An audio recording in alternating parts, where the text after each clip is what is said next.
porque foi um jogo que exigiu muito fisicamente, né?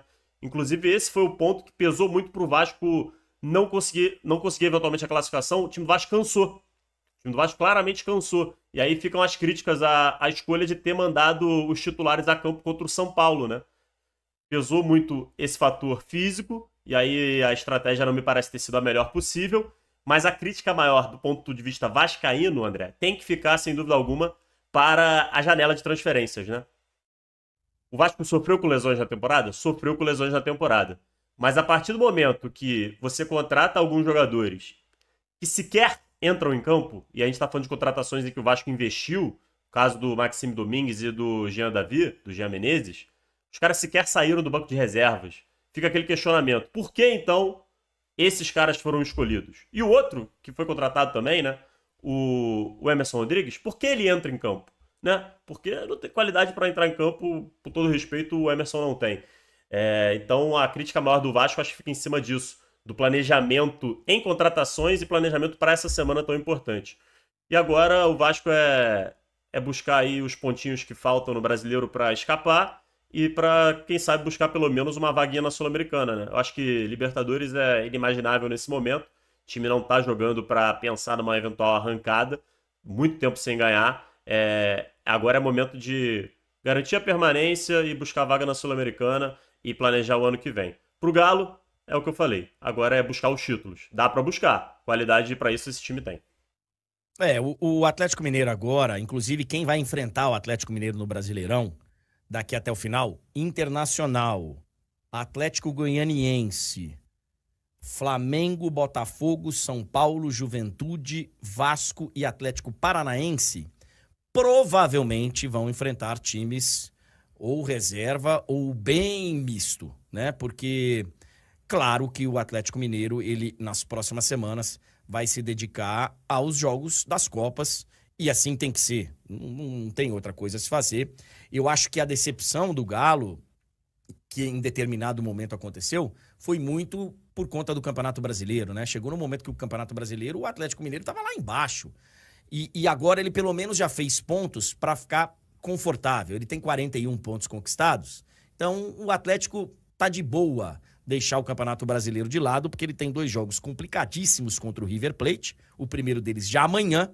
E 2 finais de Copa do Brasil contra o Flamengo, com toda a rivalidade, enfim. Vamos ver aí esses próximos passos aí do Galo.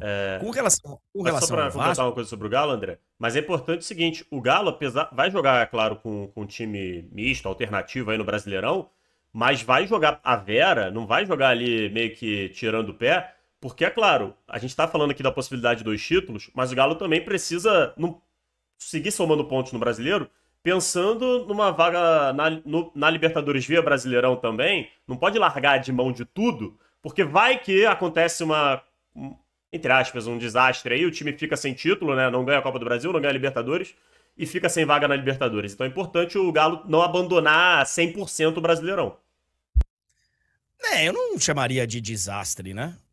Porque são resultados Por normais isso, de por isso que eu coloquei desastre. Eu digo desastre do ponto de vista do que o torcedor tá pensando, né? O torcedor, nesse momento, ele tá ali pensando em pelo menos uma das taças, né? Imagino eu.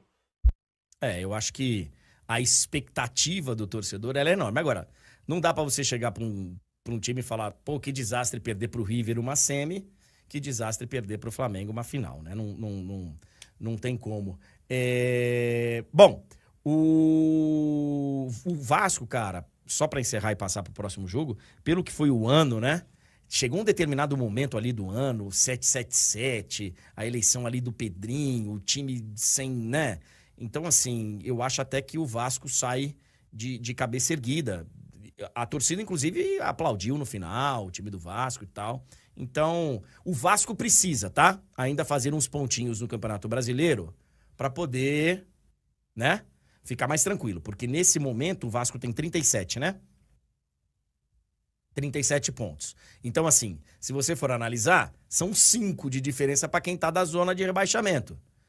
Agora, verdade, tem muito time entre o Vasco e quem tá lá embaixo. Tem Criciúma, Grêmio, Red Bull Bragantino, Juventude, Fluminense, Vitória. Todos esses estão fora da zona de rebaixamento e todos abaixo do Vasco. O jogo dessa semana, jogo a menos que o Vasco tem, é importantíssimo, né? Se o Vasco vence o jogo que tem a menos contra o Cuiabá, já dá uma respirada e acho que já passa a olhar mais para aquela vaga na Sula que eu tava falando. E sobre isso que você falou do ano, André, é que tem duas maneiras de você olhar para essa eliminação, né? Você olhando essa visão mais ampla da temporada como um todo, você fala, pô, o Vasco foi longe, né? Pro desastre que a temporada se desenhava, foi longe. Só que quando você olha especificamente pro confronto, fica esse sentimento de que dava, né? Porque foi realmente um confronto equilibrado, decidido nos detalhes, então ficou esse sentimento de que poderia, né? Mas de fato é uma campanha que não era tão esperada assim. O gosto fica mais doce do que amargo no final das contas essa campanha na Copa do Brasil.